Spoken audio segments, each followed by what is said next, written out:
Bismillahirrahmanirrahim. Assalamualaikum warahmatullahi wabarakatuh. Bertemu lagi teman-teman di Pendidikan Agama Islam PAI ya. Dari materi Ma'rifatul Rasul. Ini untuk pertemuan kedua, kita akan membahas tentang Hajatul Insan ila Rasul, kebutuhan manusia kepada Rasul. Tujuan materi dari pembelajaran kali ini yaitu yang pertama, memahami bahwa fitrah manusia memerlukan keyakinan tentang eksistensi Allah, beribadah kepadanya, dan memiliki kehidupan yang teratur. Kemudian memahami bahwa petunjuk Rasul adalah satu-satunya jalan untuk mencapai hal itu. Nah, ini adalah bagan Hajatul Insan ila Rasul. Manusia atau insan, Allah ciptakan itu di atas fitrahnya. Dalam Quran Surat Ar-Rum ayat 30, Allah berfirman, tetaplah di atas fitrah Allah yang telah menciptakan manusia menurut fitrah itu. Di dalam hadis riwayat Muslim, yang disabdakan kepada Nabi Muhammad SAW, sesungguhnya anak itu terlahir dalam keadaan fitrah. Kedua orang tuanya lah yang menjadikannya Yahudi, Nasrani, atau Majusi. Nah, dalam artian manusia itu sesungguhnya memiliki karakteristik yang unik, kemudian memiliki karakter yang asli gitu. Di dalam fitrahnya manusia itu sesungguhnya mengakui adanya Sang Pencipta. Bahkan yang membuktikannya itu adalah wahyu gitu. Manusia sendiri yang dulu dalam keadaan gaib, dijelaskan dalam Quran Surat Al-A'raf ayat 172, bahwasannya manusia itu mengakui bahwa Allah itu adalah Tuhannya. Kemudian mereka menjadi saksi bagi dirinya sendiri. Kemudian orang-orang ateis juga mengakui hal itu karena mengakui adanya pencipta yang satu, pencipta alam semesta. Ketika manusia dalam fitrahnya itu mengakui kebenaran dan keberadaan Sang Pencipta, maka bentuk rasa syukur dari rasa keamanan, rasa penciptaan itu adalah dengan menyembah Sang Pencipta, dengan menyembah Allah. Kemudian manusia itu melakukan penyimpangan-penyimpangan yang dimana dilakukan oleh manusia ketika manusia diganggu oleh setan, sehingga dia tidak beribadah kepada Allah dan dia keluar dari fitrahnya. Nah, kemudian dari fitrah itu manusia juga menginginkan hidup yang teratur, menginginkan hidup yang nyaman, menginginkan hidup yang tidak ada masalah gitu. Tetapi kemudian terkadang setan mengganggu manusia sehingga banyak bermusuhan, sehingga manusia banyak melakukan penyimpangan. Maka dari itu, segala fitrah manusia yang asli, sesungguhnya ketika manusia menjaga fitrah itu, maka dia akan berperilaku hidup yang benar. Tetapi terkadang setan selalu mengganggu fitrahnya manusia. Maka manusia itu butuh Allah sebagai pelindung mereka, butuh Allah sebagai yang memberikan petunjuk. Tapi Allah itu adalah maha gaib. Bahkan Nabi pun tidak bisa melihat Allah.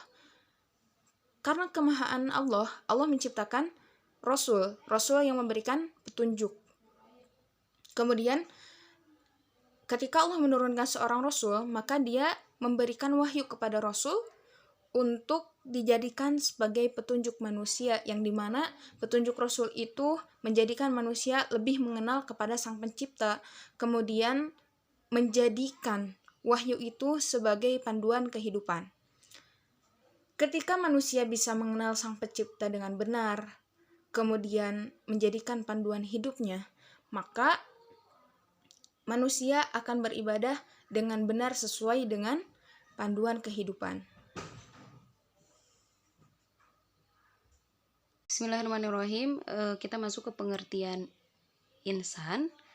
Kita juga telah mengetahui di pertemuan sebelumnya bahwa kata insan itu memang secara terminologis ungkapan Al-Quran untuk menunjukkan konsep manusia. Jadi konsep manusia itu terdiri dari yang pertama ada al-insan, al-ins, unnas, annas. Jadi ini penyebutannya. Yang kedua al-bashar, terus yang ketiga Bani Adam. Jadi insan itu merupakan penyebutan kepada manusia gitu. Jadi itu mah sudah diketahui bahwa yang namanya insan ya, baik itu anas, innas, nah itu memang bertujuan untuk memanggil manusia. Nah, kata al-insan disebutkan dalam Al-Quran sebanyak 73 kali yang disebut dalam 43 surat. Nah, kata al-insan dapat menunjukkan pada proses kejadian manusia, baik proses penciptaan, jadi menyebutkan bahwa kata al-insan itu menunjukkan proses kejadian manusia, baik dari proses diciptakannya ya, dari penciptaan yang pertama yaitu Adam, maupun proses manusia yang bertahap secara dinamis dan sempurna di dalam rahim. Nah, di dalam Al-Quran juga telah dijelaskan ya, jadi proses pembentukan manusia gitu. Nah, kata al-insan tidak hanya merujuk pada dimensi metal, tetapi juga dimensi fisik. Jadi tidak hanya fisiknya saja ya, tetapi keseluruhan. Nah, jika itu ditinjau lebih jauh dan dianalisis secara mendalam, maka penggunaan kata al-insan mengandung dua dimensi, yaitu dimensi tubuh dan dimensi spiritual. Jadi kata al-insan itu memang menyeluruh gitu, menyeluruh, tidak hanya berbentuk dimensi tubuhnya saja, kayak misalnya badan, tidak ya, tetapi mencakup keseluruhan. Jadi keseluruhan spiritualnya, baik itu ruh ya, dan jasad yang memang ada di dalam manusia. Nah, harmonisasi kedua aspek tersebut mengantarkan manusia sebagai makhluk Allah yang unik dan istimewa, sempurna, dan sebagai makhluk Allah dinamis ya, sehingga mampu menyandang predikat sebagai khalifah Allah di muka bumi. Jadi memang kita itu sebagai manusia harus bersyukur gitu ya, karena kita itu makhluk yang paling sempurna gitu ya, dan istimewa gitu, sampai Allah itu memberikan predikat kepada kita yaitu sebagai khalifah Allah di muka bumi. Karena manusia itu memang diberikan potensi akal ya, untuk mengembangkan seluruh potensi yang kita miliki ya, baik potensi yang memang ada dari diri kita ataupun memang kita latih gitu.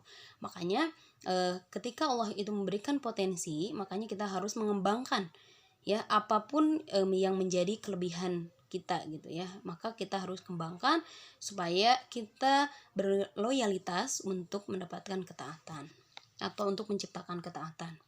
Nah, seperti di dalam Quran surat Al-Qiyamah juga Allah menjelaskan ya, balil insanu ala nafsihi basirah, bahkan manusia itu menjadi saksi atas dirinya sendiri gitu. Jadi yang memang jadi kita itu menyadari itu manusia itu karena memiliki sifat yang fitrah. Jadi manusia itu menyadari, jadi bahkan manusia itu menjadi saksi atas dirinya sendiri ketika mereka di dalam rahim. Mungkin kita memang belum tahu ya, tetapi di dalam Al-Quran, di Quran surat Al-A'raf ayat 172, mangga silahkan dibaca ya. Jadi itu memang kita itu telah membenarkan bahwa kita itu bersaksi gitu ya.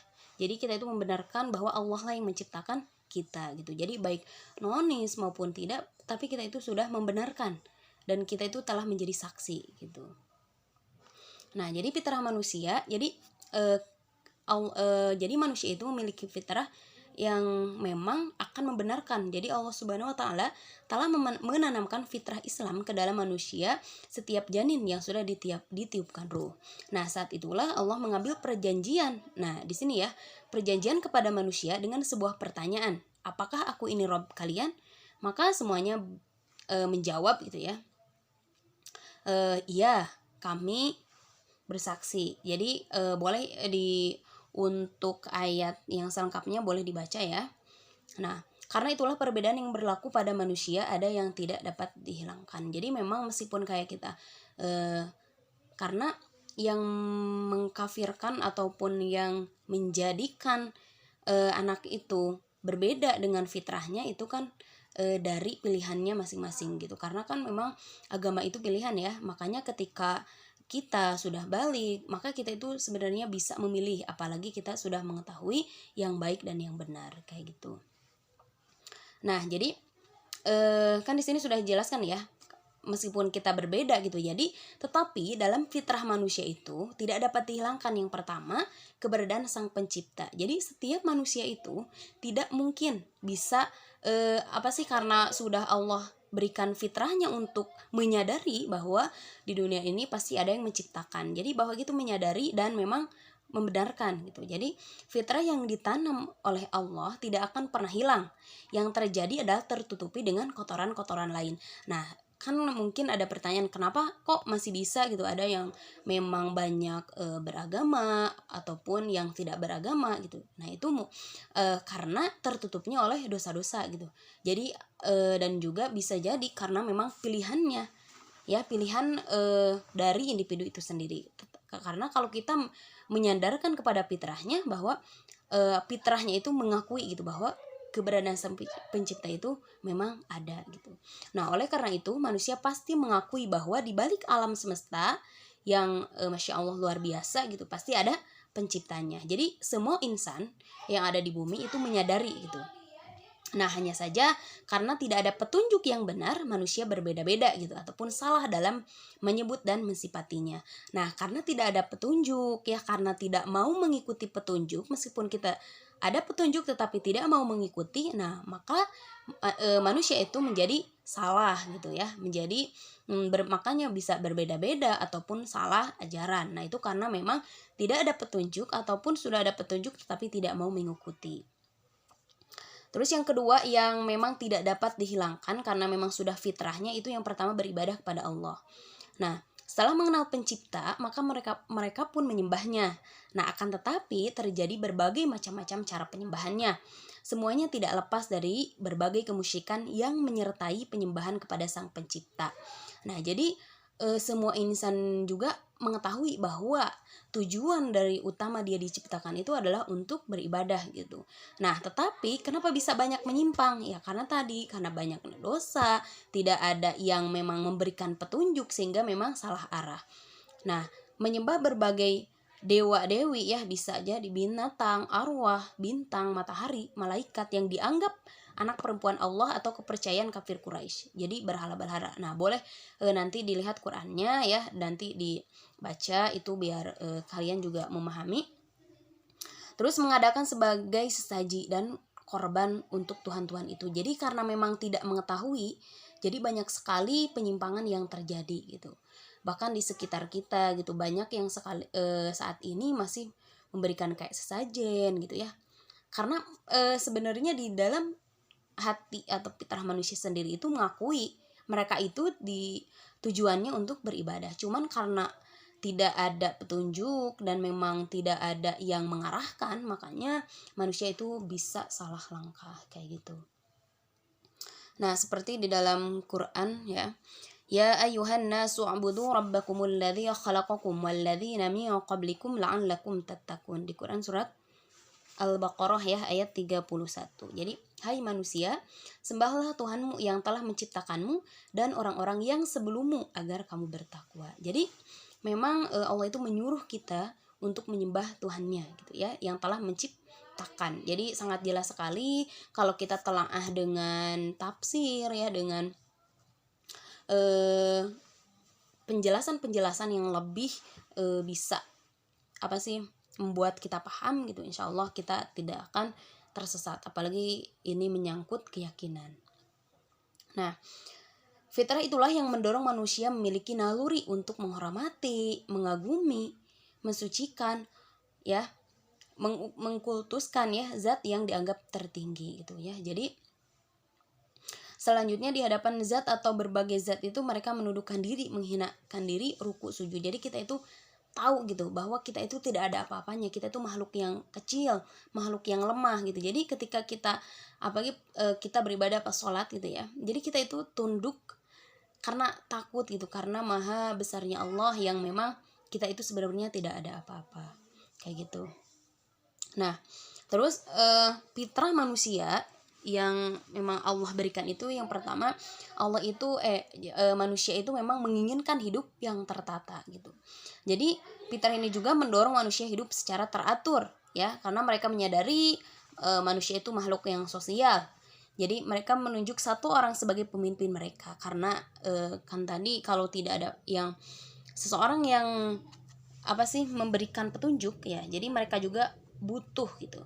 Karena untuk menaati aturan yang disepakati bersama atau yang ditentukan oleh sang pemimpin gitu. Jadi seorang umat itu pasti membutuhkan seorang pemimpin gitu. Karena kan kalau untuk mencetuskan sebuah urusan itu memang dibutuhkan sekali yang namanya pemimpin. Untuk apa sih? Karena untuk hidup yang tertata tadi gitu. Jadi fitrah manusia itu tadi jadi membenarkan gitu ya. Nah, hanya saja karena ketidakadaan petunjuk akhirnya mereka merasa lebih tinggi ya dibanding yang lain, makanya terjadi penindasan, peperangan, penjajahan dan perbudakan. Nah, itu karena memang tidak adanya pemimpin gitu ya yang mengatur di dalam wilayah tersebut. Jadi bisa jadi dari individu itu memang merasa lebih tinggi gitu karena kan tidak ada yang mengarahkan gitu. Makanya sangat penting sekali kita itu memiliki seorang pemimpin dan kita harus menaatinya kayak gitu ya.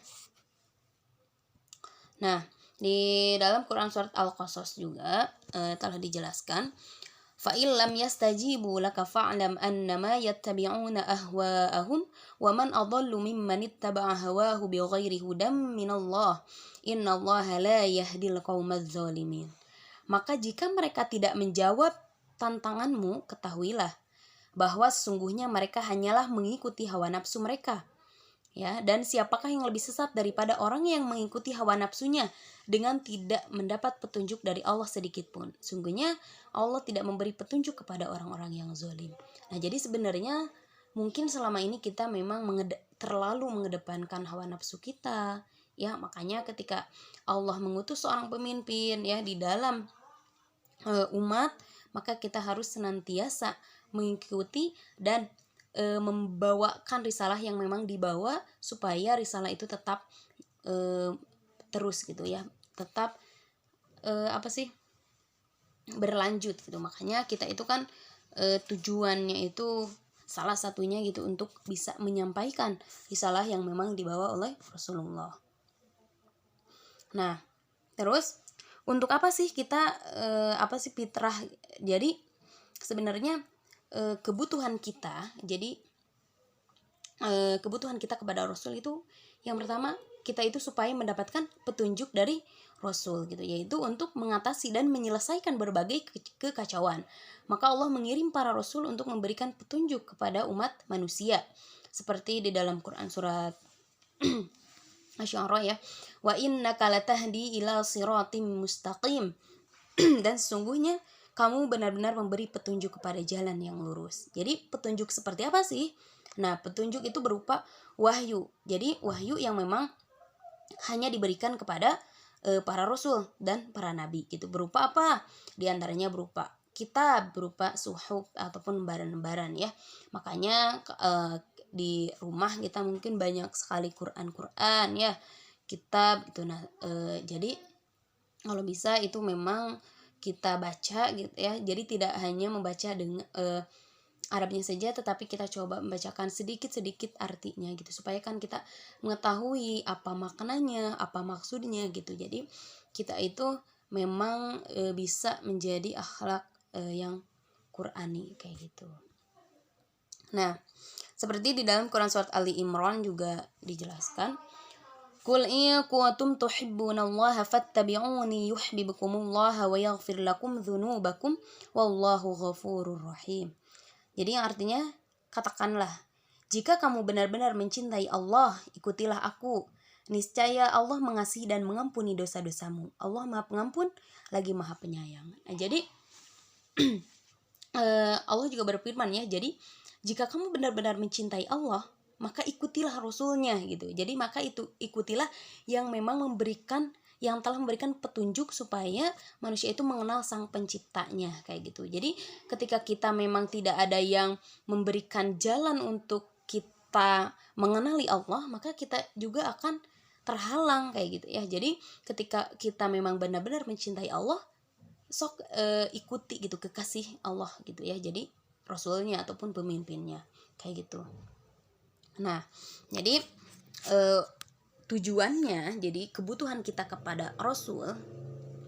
Jadi yang pertama tadi kan untuk mendapat petunjuknya, untuk mendapat petunjuk supaya kita bisa mengenal Sang Pencipta gitu ya. Jadi dengan petunjuk itulah manusia dikenal oleh para rasul tentang pencipta satu-satunya alam semesta itu, yaitu Allah. Jadi karena kita mengetahui gitu ya adanya jalan untuk bisa mengenal Sang Pencipta, maka kita mengetahui siapa yang menciptakan kita ya. Nah, di dalam Quran surat Al-An'am juga dijelaskan. Jadi dzalikumullahu rabbukum.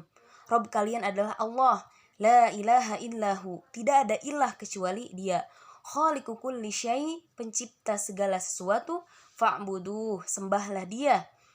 Wa huwa ala kulli syai'in wakil. Dia adalah pemelihara segala sesuatu. Jadi ini sangat jelas sekali bahwa apalagi ini sudah jelas ya bahwa Rabb kalian, Rabb kita semua adalah Allah gitu. Jadi kebutuhan kita sebagai manusia kepada Rasul itu untuk mengetahui petunjuk yang memang telah Allah wahyukan kepada para Rasul untuk mengenal Sang Pencipta gitu ya. Nah, terus yang kedua untuk apa? Untuk panduan hidup kita ataupun pedoman hidup kita supaya kita itu sesuai dengan aturan mainnya Allah gitu. Jadi kita itu tidak, ketika kita itu diciptakan kan tidak ada yang sia-sia gitu. Makanya ketika Allah memberikan petunjuk berupa supaya mengikuti yaitu salah Rasul gitu ya. Nah, makanya untuk pedoman hidup kita supaya kita itu mengikuti aturan-aturan yang telah Allah buat gitu. Jadi kita itu harus mengikuti keteladanan-keteladanannya kayak gitu supaya kita itu selamat. Nah, para rasul juga memberi petunjuk tentang aturan-aturan yang seharusnya menjadi pedoman hidup mereka, bukan aturan-aturan yang dibuat mereka. Jadi bukan aturan yang mereka buat sendiri. Jadi kayak misalnya karena mereka tidak merasa sesuai dengan aturan yang dibikin Allah, jadi mereka membuat aturan-aturan sendiri. Nah, itu tidak boleh ya. Terus pedoman hidup itu seharusnya mampu mengarahkan manusia pada jalan yang lurus. Nah, jadi pedoman-pedoman yang telah dibuat harusnya itu memang mengarahkan manusia kepada jalan yang lurus, yaitu bukan malah sebaliknya. Ya, pedoman hidup itu adalah Islam. Jadi inilah yang mesti diikuti dan jangan mengikuti pedoman yang lain karena akan menyimpang dari jalur yang benar kayak gitu. Jadi memang fitrahnya seorang manusia itu membenarkan hal ini kayak gitu ya. Nah, seperti di dalam Quran surat yang menjelaskan gitu ya bahwa Al-Isra ya. Laqad kana lakum fi Rasulillahi uswatun hasanah liman kana yarjullaha wal yawmal akhir wa dzakarallaha katsira.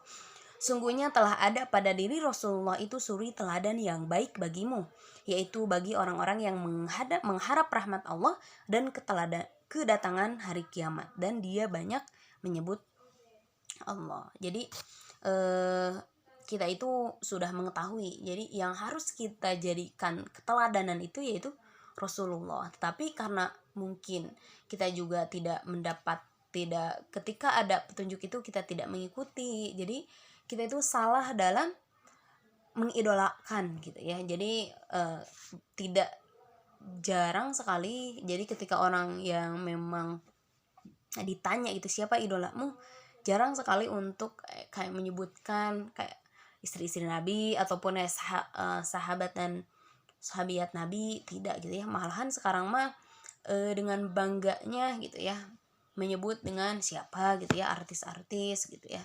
Nah, malah padahal kita sudah mengetahui gitu bahwa di dalam diri Rasulullah itu terdapat suri tauladan yang bisa menyelamatkan kehidupan kita kayak gitu.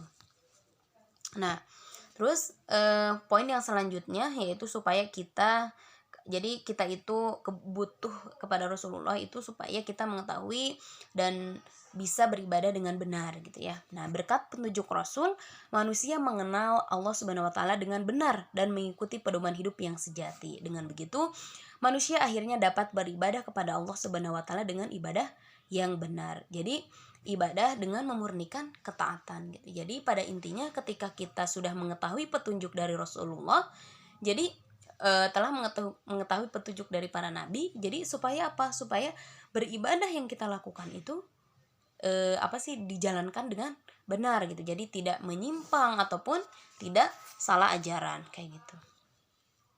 Nah, seperti di dalam Quran surat Al-Anbiya ayat 25, "Wa ma arsalna min qablika min rasulin illa nuhi ilaihi annahu la ilaha illa ana fa'budun."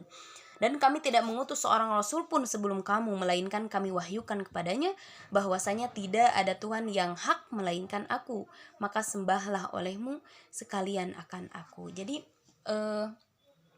kan tadi juga setelah dijelaskan ya, jadi ketika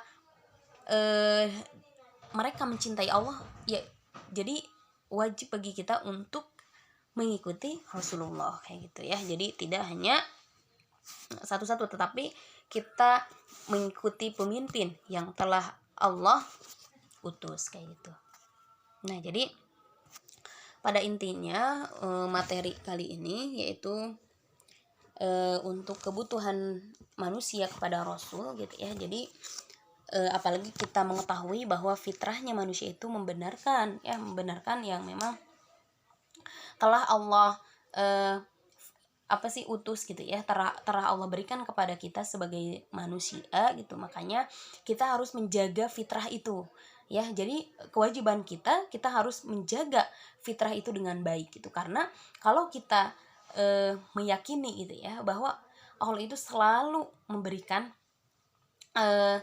peringatan-peringatan ya, berupa kayak ujian gitu, supaya kita itu kembali lagi ke fitrah awal gitu ya. Makanya kebutuhan manusia kepada Rasul itu salah satunya yaitu untuk mendapatkan petunjuk dari Rasul, supaya kita mengetahui pencipta yang memang telah jadi kita itu mengenal lebih dekat dengan pencipta kita. Apalagi di materi yang ma'rifatullah ya, kalau misalkan yang udah dapat materi ma'rifatullah, jadi luar biasa gitu ya. Nah, mungkin kalau untuk yang belum dapat materi ma'rifatullah, nah karena kan udah mengetahui dari ma'rifatul insan ya, jadi mengetahui dari diri sendiri kita. Nah, jadi sebenarnya untuk di materi PAI kali ini kalian juga bisa baca-baca ya dari sumber-sumber lain yang memang itu bisa menjelaskan secara lebih rinci gitu ya. Jadi kalian itu tidak hanya berhenti di materi PAI kali ini, tapi kalian juga bisa mencari di berbagai, sekarang banyak sekali kajian ilmu yang memang bisa menghantarkan kita menjadi lebih taat gitu ya. Jadi menjadi lebih, kita mengetahui fitrah kita sebagai manusia seperti apa. Jadi kebutuhan kita kepada jadi kebutuhan manusia kepada Rasulullah, kepada Allah gitu apa. Jadi kita itu untuk mengetahui dan menumbuhkan loyalitas kita kepada Allah. Nah, mungkin itu saja yang dapat disampaikan. Mohon maaf juga bila ada kesalahan, dan mohon maaf juga sebesar-besarnya ya karena belum bisa menggunakan lewat Zoom gitu ya, karena ada kendala ya. Jadi kita sama-sama doakan saja semoga pandemi ini berakhir ya. Jadi kita bisa bertatap muka gitu ya, dan mengetahui teman-teman kita semua gitu ya. Mungkin itu saja. Terima kasih. Wassalamualaikum warahmatullahi wabarakatuh.